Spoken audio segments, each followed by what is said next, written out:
السلام عليكم ورحمة الله وبركاته. أصحابتا داوداyaal soo dhawaada dhamaantiinba.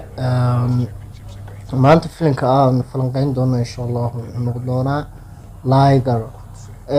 filimkan Liger muxuu yahay ama muxuu ku saabsan yahay ayaan maanta intaanu ka hadlaynaa. waa intaas 2022ka.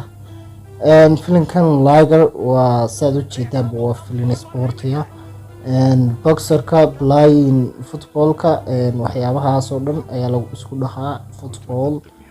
marka waa film boxer ah oo action ah oo sports ah. filimkan Liger hindiya wuxuu kasoo baxayaa insha Allah tacaala 2022ka.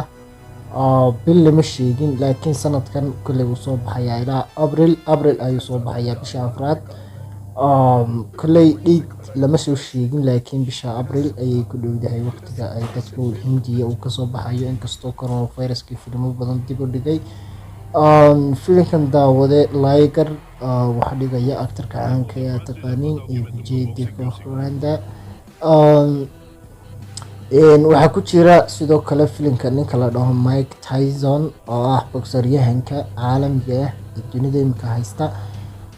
بوكسريانكاس مايك تايسون عيتا wuxuu joogay markuu maxamed kalaay haystay ayuu gacan yaro ahaa markaas darteed ayaa imka loo dhahaa waa top boxer ayuu ku jiraa.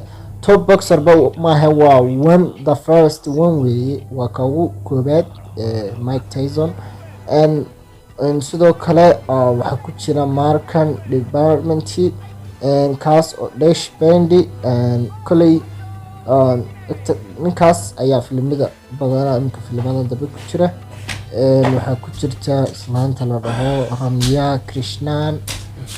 marka filimku wuxuu soo baxayaa April bisha afraad insha Allah tacaala 2022ka. Wasalaamu calaykum warahmatullaahi wabarakaatuh. intaas ayaa videoga maanta ku dhaafaynaa.